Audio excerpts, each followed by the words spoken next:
네, 할렐루야. 네, 다시 한번 할렐루야. 네, 오늘 주님을 사랑하는 마음으로 이 자리에 오신 여러분들을 주님의 이름으로 환영하고 축복합니다. 제가 얼마 전에 크리스찬에 대한 어느 중고등부 사역하신 목사님의 재미난 이야기를 들었어요. 크리스찬에 대해서 어떻게 보면 좀 고장난 크리스찬이죠. 고장난 크리스찬을 정의할 때 고장난 크리스찬은 드라큘라와 같다 이렇게 정의하더라고요. 드라큘라처럼 영원히 죽지 않고 하나님의 뜻 앞에 죽지 않고 자신이 살기 위해서 예수 그리스도의 보혈만 쭉쭉 빨아먹는 드라큘라 같다. 또 좀비라고도 표현합니다. 좀비와 같이 하나님의 뜻을 위해서 죽긴 죽었는데 이 죽은 죄성과 죄의 습관들이 다시 꿈틀꿈틀 살아나서 좀비처럼 크리스찬도 아닌 세상 사람도 아닌 섞여서 애매모호하게 살아가는 삶을 풍자하는 말을 들었습니다. 재미있기도 하지만 사실 마음 한켠이 찔리기도 하는 그런 위트였습니다. 사랑하는 여러분, 오늘 우리가 함께 묵상하는 말씀을 통하여서 하나님 앞에 변화하지 못했던 사랑의 열매들을 맺어갈 도전과 능력을 구하는 이 밤이 되시기를 주님의 이름으로 축복합니다. 오늘은 요나야 너도라는 말씀으로 함께 은혜를 나누고자 합니다. 우선 요나서 말씀을 쭉 한번 훑어보기 원하는데요. 요나서 말씀은 하나님, 그리고 하나님의 사람 요나, 그리고 니느웨, 이 세 가지 요소가 들어간 이야기로 된 하나님의 말씀입니다. 요나 이야기는 드라마틱한 참 재미있는 이야기입니다. 요나서는 깊이 묵상하면 묵상할수록 하나님의 마음이 더욱 진하게 다가오게 되는데요. 이 말씀을 나눌 때, 이 말씀을 묵상할 때 지금 나에게 해주시는 말씀이구나, 내가 살아가는 발걸음을 향해 하나님께서 지금 나에게 주시는 말씀이구나 하는 깨달음과 은혜의 말씀이 되기를 소망합니다. 하나님께서는 요나에게 말씀하셨습니다. 니느웨라는 큰 도시에 가서 너희들의 죄가 나에게 상달되어 심판이 다가온다고 전해라. 요나는 이 말씀을 듣고 오히려 니느웨와는 반대된 방향으로 배를 타고 도망갑니다.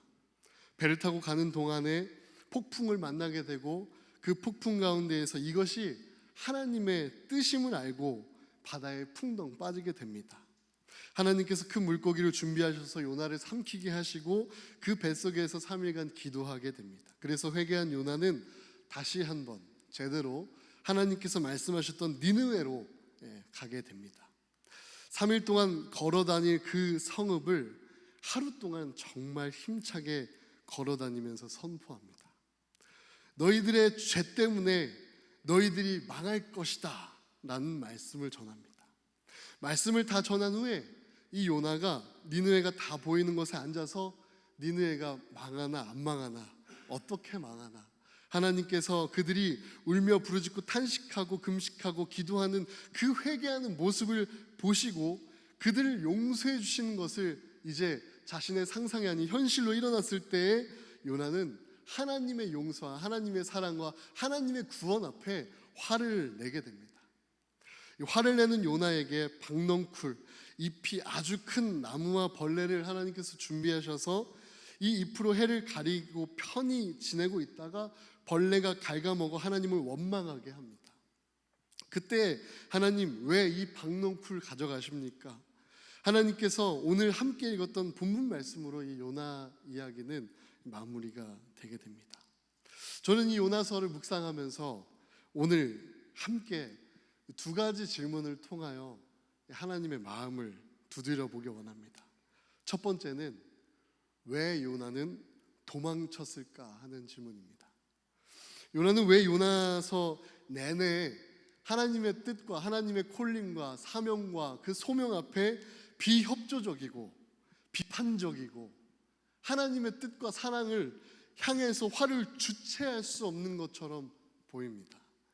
두 번째 질문은 왜 하나님은 그렇게 화를 주체하지 못하고 말도 듣지 않고 비판적이고 비협조적인 요나를 사용하시는 것일까?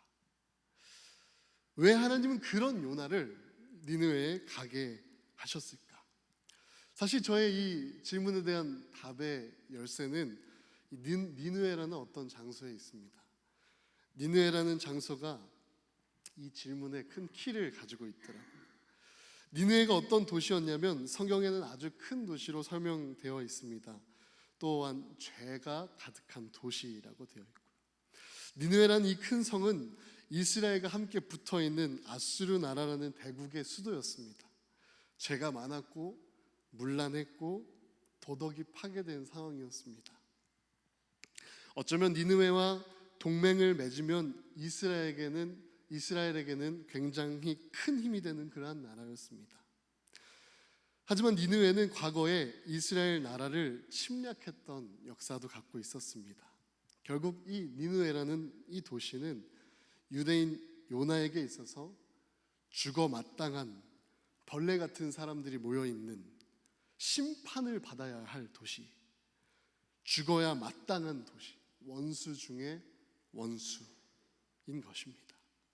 하나님의 심판을 좀 빨리 받아야 하는데라고 생각하면서 기대하고 기다렸던 도시가 바로 이 니느웨라는 것입니다. 그러한 생각을 가지고 있는 이스라엘 사람에게, 그러한 생각을 가지고 있는 요나에게 그 니느웨를 향하여 구원의 말씀을 선포하라고 하시는 것이죠.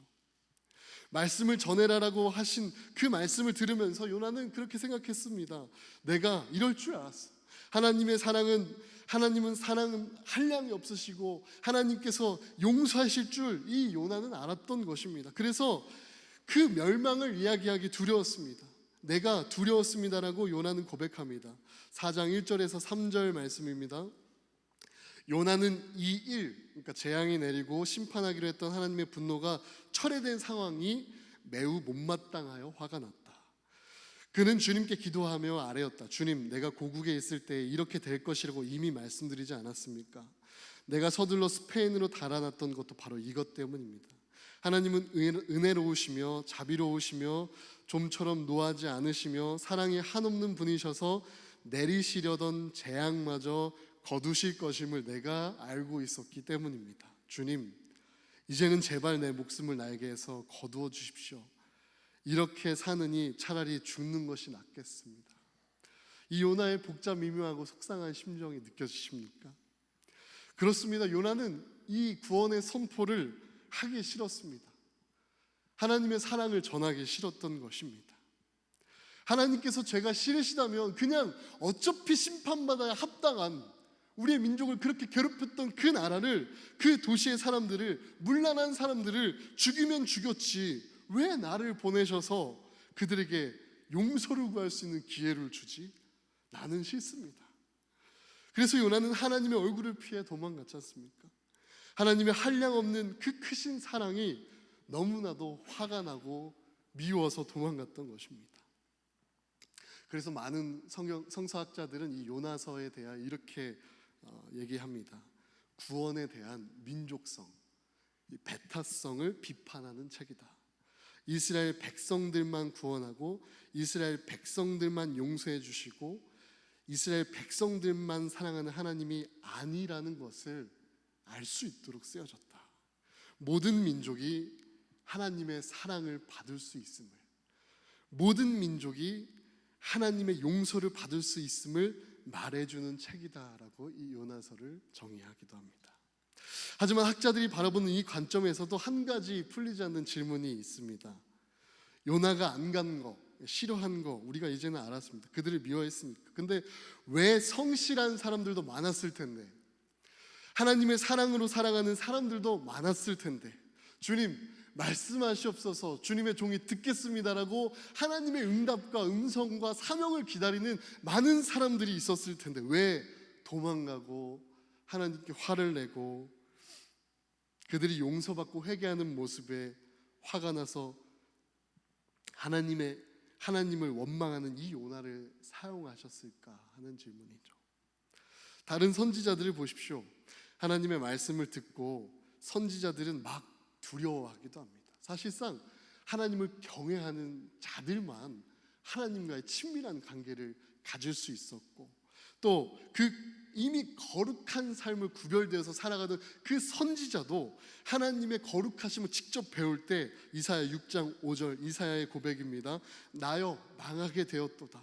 나는 입술이 부정한 사람이요 나는 입술이 부정한 백성 중에 거하면서도 만군의 여호와신 왕을 배웠음이로다라고 고백하며 정말 영적으로 겸손한 그러한 선지자들이 많았음에도 불구하고 왜 하나님께서는 요나를 사용하셨을까?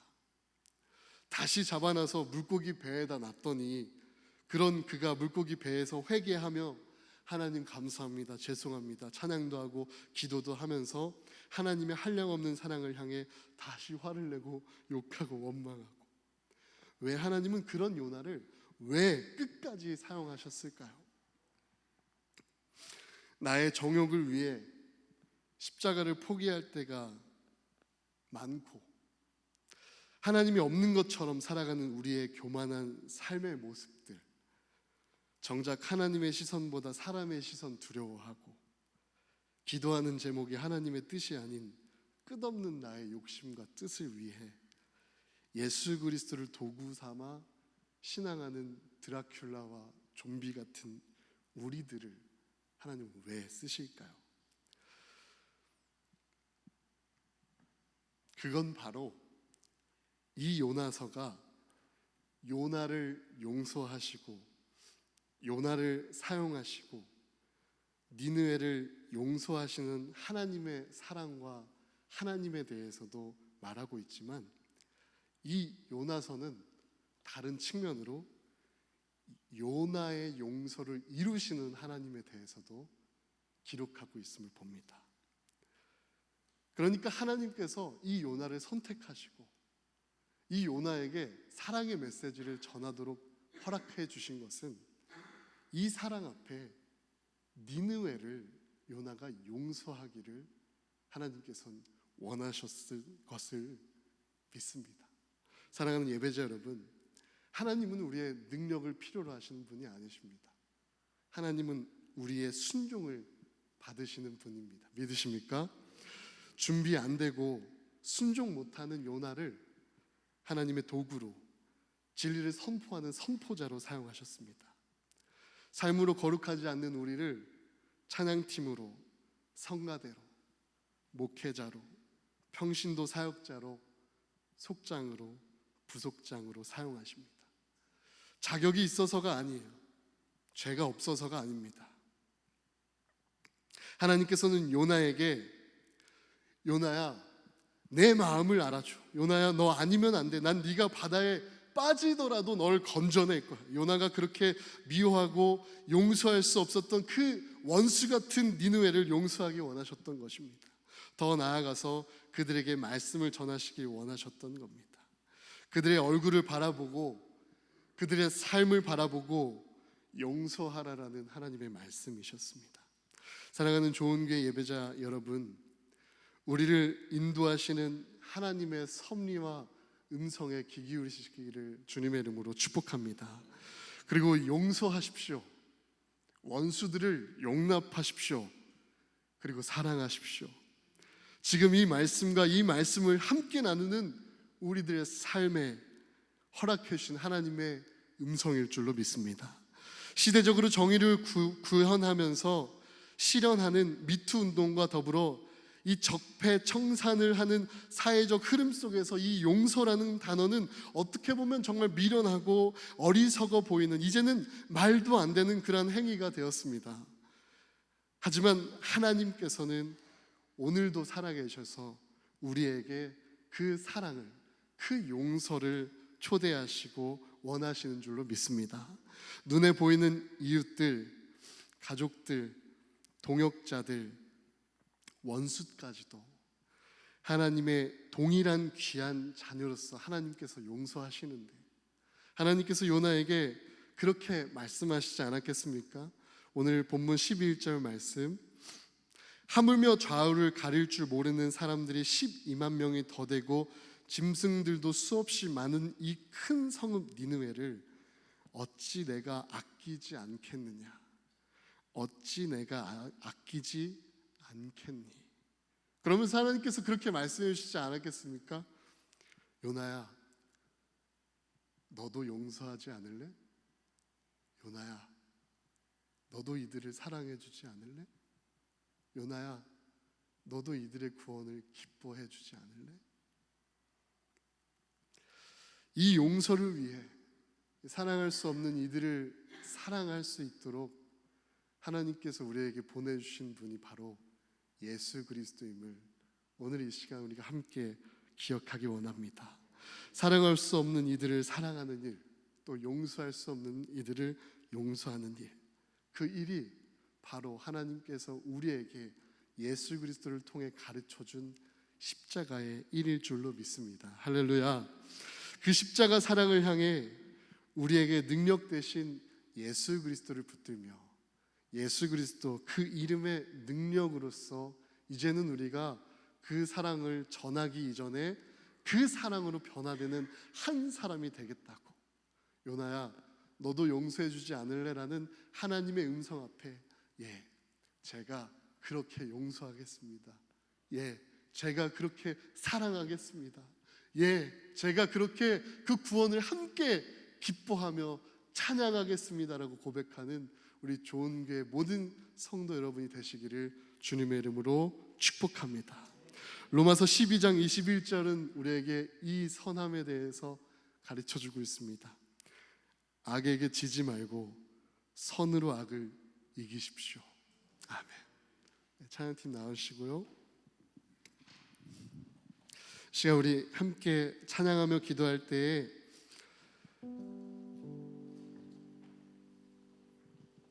니느웨를 향해서 하나님을 원망하고 도망갔던 그 요나와 같은 우리들의 연약한 삶과 믿음을 이 시간 다시 한번 기억하면서 좀 회개하고 찬양했으면 좋겠습니다. 사실 주님을 따르던 베드로도 그랬어요.